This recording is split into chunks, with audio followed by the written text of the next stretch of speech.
Di sini dugaan kita itu merupakan kendaraan atau yang ditunggangi gitu.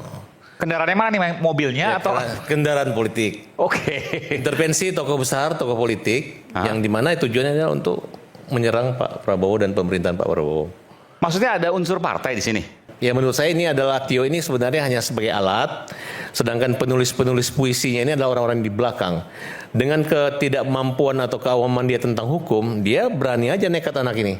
Kenapa listrik padam bergilir selama beberapa hari terakhir di Jawa? Karena inilah yang dilawan oleh Prabowo, para oligarki tambang mineral batu bara.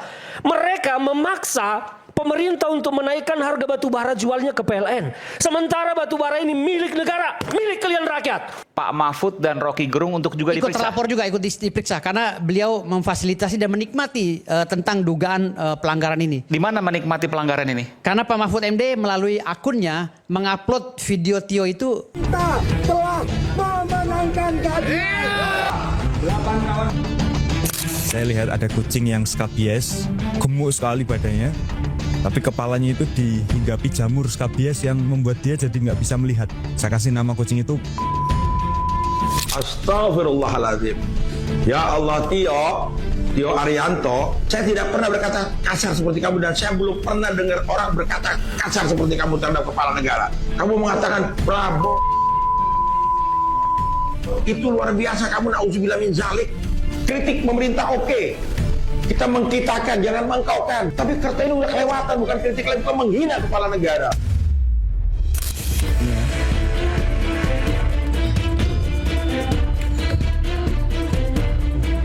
Jangan ada yang menyentuh Tio. Setersinggung apapun, jangan punya pikiran untuk membuat satu manuver yang mencelakai dia. Kita diskusi.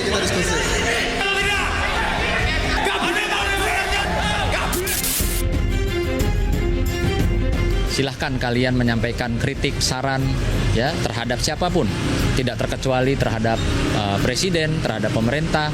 Kami rasa seorang Tio itu tidak pantas dicontoh oleh generasi muda Indonesia yang berpendidikan. Tidak usah takut, saya melihat sekarang ini anak hanya emosinya tinggi. Tapi sebenarnya isi apa yang dikatakannya itu terukur. Bisa dipertanggungjawabkan kalau terjadi masalah hukum. Saya kira bahasa-bahasa yang digunakan seperti siapa itu, yang mantan UGM itu adalah sangat tidak pantas diucapkan dan itu tidak menjadi contoh. Bayangkan saja kalau orang-orang seperti itu nanti muncul sebagai pemimpin, mau jadi apa negeri ini? Saya juga memakai istilah presiden.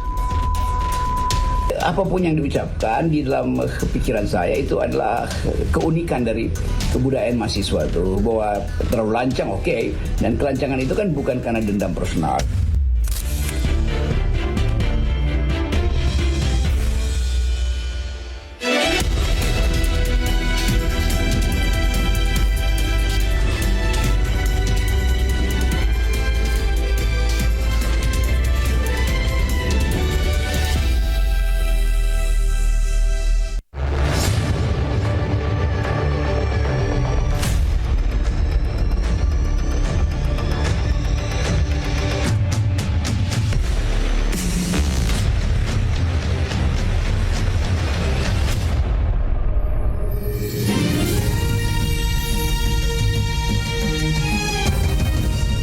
Disiarkan langsung dari studio MNC Conference Hall Ainus Tower, Jakarta. Inilah Rakyat Bersuara bersama Aiman Wicaksono.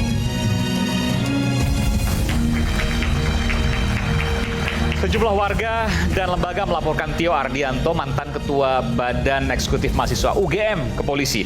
Tio yang nyaring dalam diskusi, lantang berorasi, dan percaya diri dalam bernarasi. Dilaporkan setelah mengkritisi bombardir program strategis pemerintah. Apakah yang diungkapkannya murni kritik atau memang penghinaan? Saya Aiman Wicaksono, inilah Rakyat Bersuara. Saya akan panggilkan langsung narasumber Rakyat Bersuara pada malam hari ini, pakar ekonomi politik Iksanuddin Nursi. Selamat malam, Prof. Lama tak bertemu.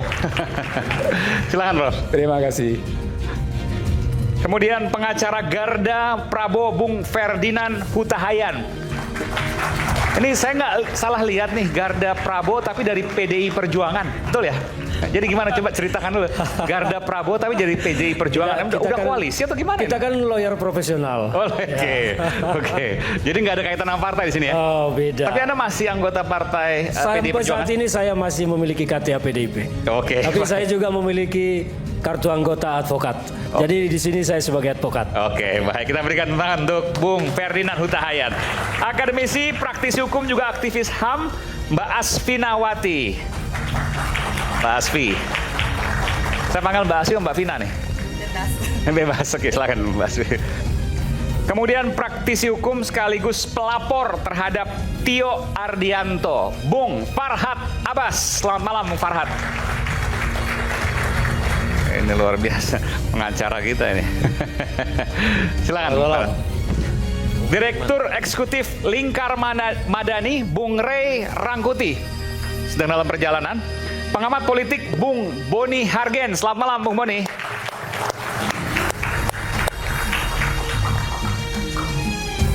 Selamat malam. Oke, minumnya bawa sendiri kan?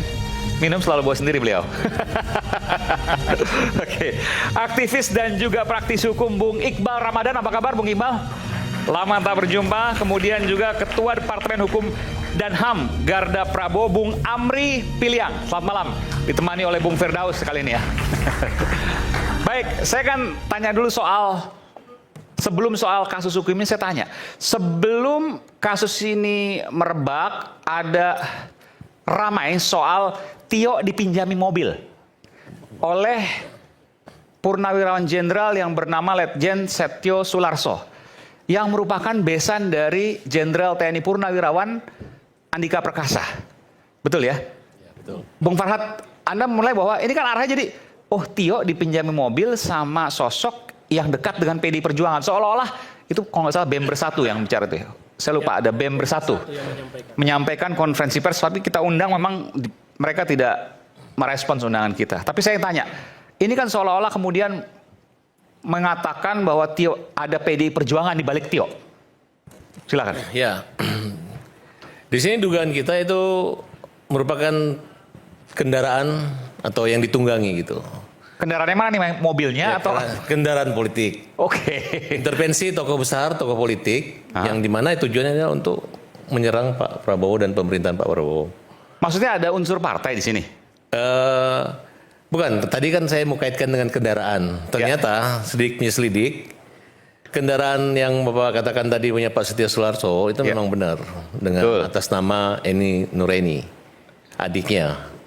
Nah, kemudian yang merupakan besan dari tokoh PDIP yang pernah jadi calon gubernur Jawa Tengah. Ya, Pak Andika, kita sebut aja lah, Andika Perkasa. Oke.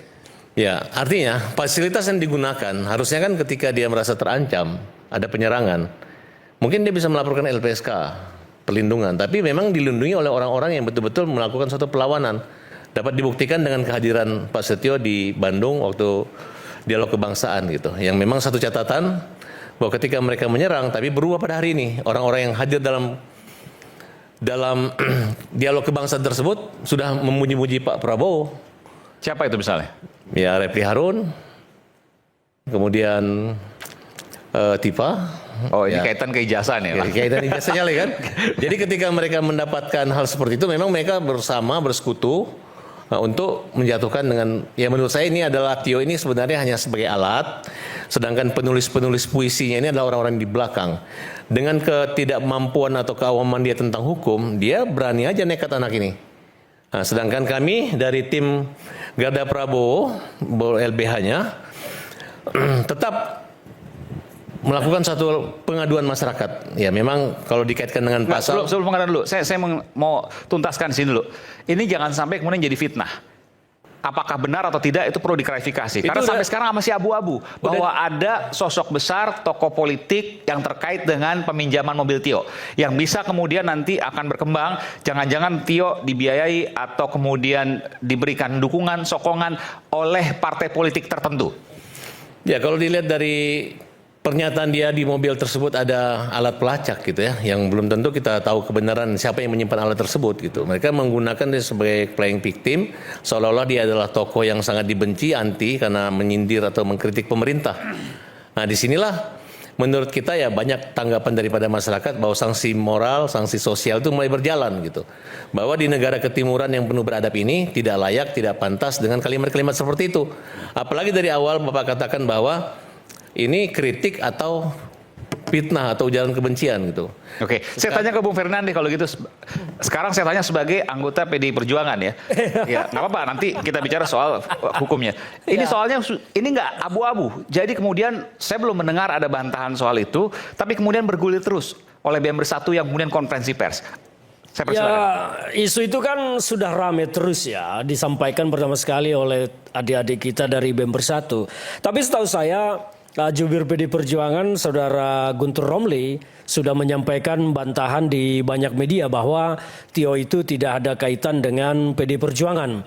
Meskipun mobil yang digunakan oleh Saudara Tio itu terindikasi terhubung dengan tokoh lah ya kita sebut yang besar di PD Perjuangan. Tetapi sampai saat ini kan tidak ada yang berani menyatakan secara terbuka dari nama-nama yang disebut, apakah Pak Andika atau Pak Sulistyo atau nama yang punya mobil itu sendiri. Kalau salah Nura ini ya, mohon maaf kalau salah, tidak ada yang keluar untuk menyampaikan kenapa meminjamkan mobil itu kepada Tio. Jadi ya sampai sekarang memang ini masih kita anggap remang-remang, abu-abu dan tidak ada kepastian sama sekali. Tetapi kalau soal PD Perjuangan ya saya mendengar Saudara Guntur Romli sudah membantah tidak ada kaitan dengan Tio. Itu aja kalau soal Tio, Mas Aiman. Oke. Soal laporan saya ingin juga tahu dari Anda. Ya, kenapa jadi tiba-tiba Anda kemudian juga, saya melihat di thread kalau nggak salah ya. Ya. Anda mau melaporkan dan Anda menanyakan kepada netizen waktu itu. Betul sekali. Saya pikir wah ini mau dilaporkan dan ternyata benar. Ya. Apa tujuan Anda melaporkan? Apa salah Tio? Jadi begini, kita tidak bicara menghakimi tentang apa salah Tio. Saya seorang lawyer, kemudian dikontak oleh Ketua Umum Garda Prabowo, meminta saya bersama Bang Farhad, ada Bang Niko Kili-Kili, ada siapa lagi kemarin itu, ya, Bang Sunan, kita diminta untuk mendampingi Garda Prabowo melaporkan yang namanya Tio, seorang aktivis bekas Ketua BEM UGM. Sebelum kita mengambil langkah, apakah melaporkan atau tidak, kita tentu melakukan kajian hukum. Kita memberikan kajian hukum, legal opini kepada Ketua Umum Garda Prabowo memang terkait dua hal. Yang satu, ucapan Tio yang kita anggap memang sudah di luar batas kepatutan yang disampaikan membandingkan presiden dengan analogi tertentu. Yang kucing itu? Yang kucing itu, itu yang pertama. Yang kedua, soal penyampaian Tio terkait dengan PBX Finder di mobil yang dia pakai. Kenapa PBX Finder? Karena kita anggap bahwa yang disampaikan Tio itu, dia menyampaikan sesuatu yang dia tidak pahami tentang PBX Finder itu apa. Alat pelacak disebut. Ya, padahal kan itu bukan alat pelacak. Nah, tetapi Tio menyampaikan sesuatu dan dia tidak tahu siapa yang memasangi itu, tapi dia berani bernarasi bahwa itu dipasang oleh pemerintah, penguasa, seolah-olah penguasa pemerintah ini takut kepada Tio, seolah-olah Tio ini menjadi seorang makhluk yang harus dibuntuti karena gerakan-gerakannya, keaktivisannya. Dan itu kan menjadi situasi semakin gaduh. Seolah-olah pemerintah ini represif. Padahal Tio sendiri tidak pernah tahu alat itu dipasang oleh siapa. Dan ternyata kan mobil itu bukan milik Tio pribadi, tetapi milik orang. Itu yang saya sampaikan ketika itu, ditanya dulu kepada yang memberi mobil itu. Pernah tidak memasang alat itu. Jadi jangan langsung menuduh. Nah, tuduhan itu kita anggap adalah masuk kategori penyebaran hoax. Di mana kasus ini kalau kita bandingkan agak identik dengan kasus Ratna Sarumpait 2019. Menyampaikan sesuatu yang seolah-olah terjadi padahal tidak terjadi. Nah, Tio ini juga menyampaikan bahwa seolah-olah dia telah dipasangi alat pelacak oleh negara untuk menjadikan dia dibuntuti, seolah-olah dia menjadi sangat penting, ditakuti, dan itu membangun opini di tengah masyarakat bahwa pemerintah represif. Maka muncullah teman-teman kita dari LBHI, dari aktivis social society segala macam, menuding pemerintah semakin melakukan pembungkaman. Padahal kan tidak sama sekali. Ada berapa laporan ke Tio?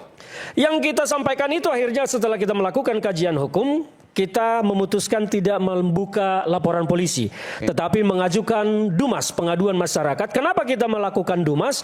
Supaya ini menjadi diskursus di tengah publik, di tengah masyarakat kita, agar ini menjadi perbincangan apakah kita sebagai sebuah bangsa berlindung di balik kebebasan berpendapat, kebebasan demokrasi, menormalisasikan ujaran kebencian, pelecehan, penghinaan kepada pemimpin untuk melampiaskan hasrat-hasrat tertentu yang kita anggap bahwa ini adalah kebencian. Dan sayangnya di Republik ini orang-orang yang memang benci kepada Prabowo, tidak suka kepada Prabowo, telinganya terpuaskan oleh statement-statement kasar seperti itu.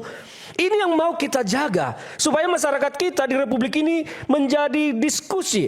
Layak tidak kita menormalisasi ujaran kebencian, pelecehan, penghinaan kepada presiden seperti itu? Kalau tidak layak, artinya kan kita harus melakukan sebuah upaya-upaya tertentu untuk melindungi generasi kita ke depan supaya tidak menjadi generasi pencaci. Adik-adik mahasiswa ini harus kita lindungi, jangan sampai mereka kemudian menjadi generasi pemaki yang lupa bagaimana sebetulnya menjadi seorang aktivis. Kita harus punya pandangan-pandangan kritis kepada pemerintah. Maka saya katakan, kita mendukung Tio untuk tetap bersikap kritis. Tetapi kita akan melawan segala macam upaya-upaya caci maki, ujaran kebencian, dan penghinaan kepada pemimpin negara. Itu yang kita jaga. Dan lagi pula, kenapa kita harus memilih? Kalau kita mau membandingkan, kenapa kita harus jadi mendukung Tio dan melupakan Prabowo, atau setidaknya menjadi penyerang Prabowo? Apa yang dilakukan Tio terhadap bangsa ini sehingga kita harus melupakan apa yang dilakukan oleh Prabowo? Kan ini menjadi perbandingannya. Kita membandingkan itu karena Tio sudah menjadi pencaci bagi kami dari legal opini yang kami berikan. Sementara Pak Prabowo inilah yang dilupakan. Adik-adik mahasiswa harus tahu kenapa listrik padam bergilir selama beberapa hari terakhir di Jawa. Karena inilah yang dilawan oleh Prabowo, para oligarki tambang mineral batu bara. Mereka memaksa pemerintah untuk menaikkan harga batu bara jualnya ke PLN. Sementara batu bara ini milik negara, milik kalian rakyat. Pengusaha oligarki ini meminta harga tinggi. Kalau batu bara ke PLN ditinggikan, apa yang terjadi? Harga listrik yang kalian bayar akan mahal. Sementara presiden melawan itu. Dan ini perlawanan barik para oligarki. Abang saya Pak Ihsanuddin pasti tahu persis itu. Nah itu yang terjadi. Kemudian Pak Prabowo melawan para oligarki yang memaling tambang-tambang ilegal selama ini. Melawan para pihak-pihak yang menguasai lahan secara ilegal dan melawan hukum selama ini. Melawan para bandit-bandit oligarki selama ini yang nyaman berkuasa dan bahkan mengatur penguasa masa lalu. Kalian dengar tidak bahwa PSN yang namanya PIK dicabut oleh Presiden Prabowo?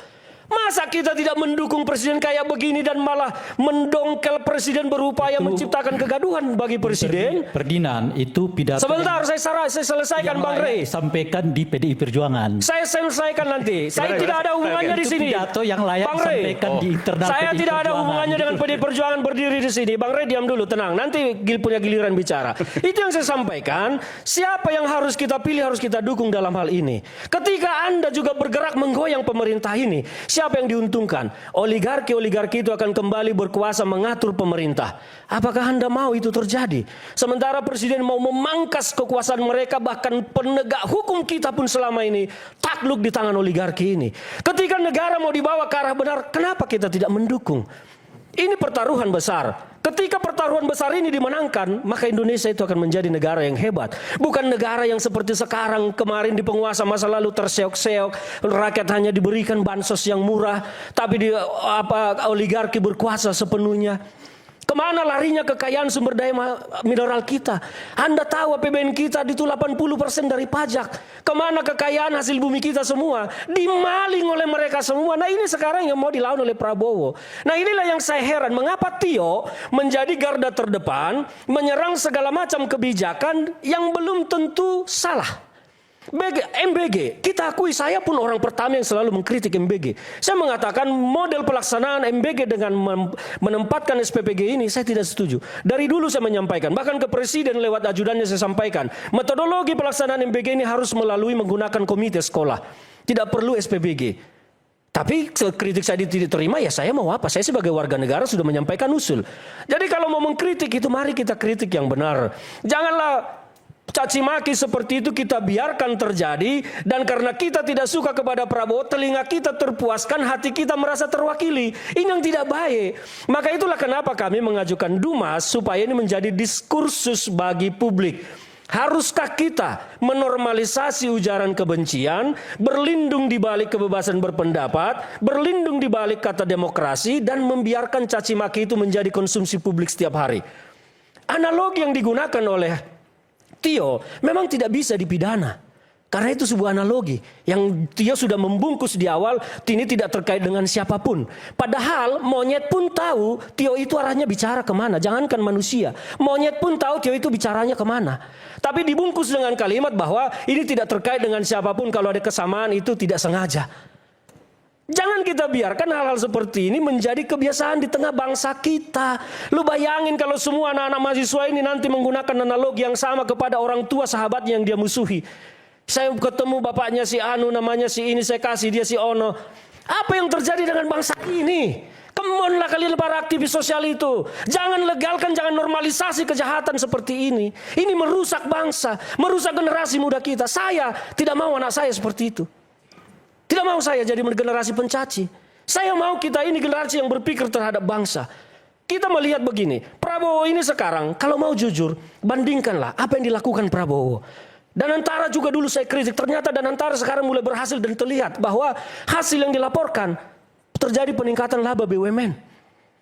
Masa yang begini harus kita abaikan karena kita tidak suka Prabowo terus kita berdiri melawan dia, wah lengserkan, jatuhkan. Padahal menjatuhkan kepala desa pun tak mampu. Ini yang saya mau ajak kita, dan itulah dasarnya Bang Aiman, mengapa kami memilih Dumas dan tidak membuka laporan polisi. Karena Garda Prabowo pun tidak ingin memenjarakan Tio. Tetapi kita ingin menjadikan ini sebuah diskursus di tengah publik, apakah kita harus menormalisasi ujaran kebencian dan berlindung di balik kata kebebasan berpendapat. Konstitusi kita mengatur kebebasan berpendapat, tapi tidak pernah mengatur kebebasan mencaci. Kebebasan menghina tidak ada dalam konstitusi. Bahkan diatur undang-undang ITE itu semua ujaran kebencian masuk. Tapi mengapa Garda Prabowo memilih Dumas? Karena itu tidak mau memenjarakan orang. Berbeda di masa lalu, sampai ada ormas yang dibuat sengaja jadi tukang lapor. Masa lalu itu banyak orang yang jadi korban undang-undang ITE karena penguasa menyediakan lapangan kerja bagi orang menjadi tukang lapor. Bedanya Dumas apa? Biar publik tahu. Jadi Dumas itu, Bang Aiman, tidak perlu memiliki legal standing pelapornya, itu yang pertama. Pengaduan itu belum tentu akan menjadi laporan polisi yang akan diproses, disidik oleh polisi. Tetapi karena kita juga mendapat informasi bahwa undang-undang ITE sedang dalam tahap akan direvisi lagi. Dan itu juga tujuan kita supaya hal-hal seperti ini termasuk bullying segala macam nanti bisa masuk di revisi undang-undang ITE. Jadi itu akan dikaji dulu apakah ada bisa dijadikan akan laporan dikaji juga. Tapi kan itu Bang Farhad kan berupa laporan kan? Oh tidak, Bang Farhad tidak buka laporan. Gitu. Yang buka laporan itu saudara kita Firdaus Owibowo di Polres Tangsel. Tapi itu terkait dengan yang kita tangkap, nanti mungkin beliau bisa jelaskan tuduhan Tio yang menyatakan SPPG itu satuan penjilat. Padahal beliau kan pengusaha bukan penjilat. Nah itu yang dilaporkan oleh Firdaus, dan itu legal standing pribadi dia, tidak terkait dengan pemerintah. Boleh saya sedikit ke Bang Firdaus ya? Jadi Anda melaporkan itu ya Bung Firdaus ya? Iya, jadi terima kasih banyak Bung Aiman. Jadi ada di dalam KUHP itu perbedaan antara Dumas dengan laporan. Kalau laporan itu kan pro justice, ada suratnya kan gitu. Artinya nomor suratnya ada.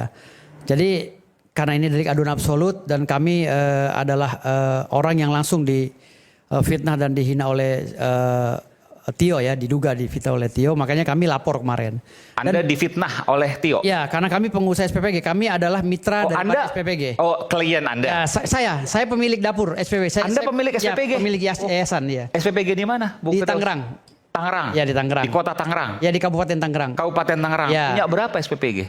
Satu, benar? Ya. Jadi dapat 6 juta sehari tuh? Belum. Kami baru dalam proses. Ternyata ada masalah seperti ini gitu. Ada masalah penangkapan. Sehingga Anda punya satu SPPG di Kabupaten Tangerang, dan kemudian Tio mengatakan bahwa SPPG itu Satuan Penjilat Prabowo Gibran. Anda merasa terhina, Anda merasa difitnah. Ya, difitnah, dan dia melakukan penghasutan terhadap publik kepada program Pak Prabowo. Dan terlebih lagi Pak Prabowo dihina. Makanya saya laporkan. Makanya kemarin ketika saya laporkan polisi, saya minta untuk memeriksa secara maraton. Dan alhamdulillah tempo seminggu sekarang saksi-saksi sudah dipanggil, besok saya dipanggil lagi, mungkin seminggu 2 minggu ini Tio yang dipanggil, dan kebetulan Di Polres Tangsel itu ya? Di Polres Tangsel, dan kebetulan kemarin saya hold pemeriksaan saya karena ada nama Pak Mahfud MD dan Rocky Gerung yang masuk sebagai ikut terlapor juga. Anda meminta Pak Mahfud dan Rocky Gerung untuk juga Ikut diperiksa? terlapor juga, ikut diperiksa karena beliau memfasilitasi dan menikmati tentang dugaan pelanggaran ini. Di mana menikmati pelanggaran ini? Karena Pak Mahfud MD melalui akunnya mengupload video Tio itu di akun pribadi Pak Mahfud. Oke. Mahfud MD official. Tapi kan menjelaskan di situ. Bukan menjelaskan, beliau itu ikut dalam program itu. Waktu saat Tio menghina SPPG dan menghina Pak Prabowo. Jadi saya minta kepada Polres SPPG-nya pas Tio ada di situ. menyampaikan satuan Ya, di penjilat dalam acara. Prabowo Gibran itu dimasukkan dalam ya, di dalam akunnya Pak Mahfud MD, dan Rocky Gerung yang mengatakan bahwa tolong naikkan tensinya sedikit. Nah, di situ saya bilang ini tolong Rocky Gerung periksa juga. Jadi kalau Rocky Gerung tidak diperiksa saya nggak mau. Saya minta Pak Mahfud MD dan Rocky Gerung harus diperiksa. Karena jangan sampai nanti ada tokoh-tokoh politik Indonesia, tokoh-tokoh publik ya yang sekarang ini ikut menghasut. Sehingga pemerintah Pak Prabowo ini roda pemerintahnya terganggu hanya karena omongan seperti ini. Jadi gini Pak, Mas Aiman. Jadi negara ini kan nggak pernah selesai. Kemarin tokoh pertamanya adalah Roy Suryo. Roy Suryo masuk, ada tokoh baru lagi. Jadi tokoh baru ini, tapi penunggangnya adalah ya itu juga gitu loh. Dan statement-statement Pak Mahfud MD ini yang mencederai proses demokrasi hari ini. Tokoh penunggangnya itu juga. Siapa maksudnya ini? Ya Pak Mahfud MD dengan Rocky Gerung. Menunggangi apa maksudnya? Ya, menunggangi orang-orang seperti ini karena ikut mengkompor-kompori gitu loh. Untuk Roy misalnya, Roy apa? Kasus ijazah. Saya pernah mengkritik Pak Mahfud MD waktu beliau bilang tunjukkan ijazah Pak Jokowi atau apa. Saya bilang nggak perlu tunjukkan ijazah Pak Jokowi, saya bilang gitu. Kan ini prosesnya bukan ranah ijazah, ini pelaporan tentang perbuatan tidak. Tapi kan yang minta tunjukin ijazah Pak Jokowi bukan Pak Mahfud aja, Pak JK pun bicara yang sama. Betul, tapi hari ini kita konteks tidak bicara kepada Roy Suryo. Saya bicara masalah SPPG yang dilakukan oleh Tio yang telah menghina kami sebagai mitra SPPG. Jadi saya masukkan ini Pak Mahfud ini sebagai turut terlapor juga karena beliau itu mengunggah dengan niatnya, mensreanya di situ. Yang saya lihat ada mensrea di situ, mengunggah dan menikmati video yang tayangan yang sekarang ini sedang beredar gitu. Okay. Di YouTube-nya beliau gitu. Gitu. Bung Rey, ada mau sampaikan sesuatu? Apa ya? Gini. Atau selepas jeda kita akan kembali, nanti saya kasih Bung Rey. Selepas jeda kami akan sedang kembali sesaat lagi, tetap bersama kami di Rakyat Bersuara.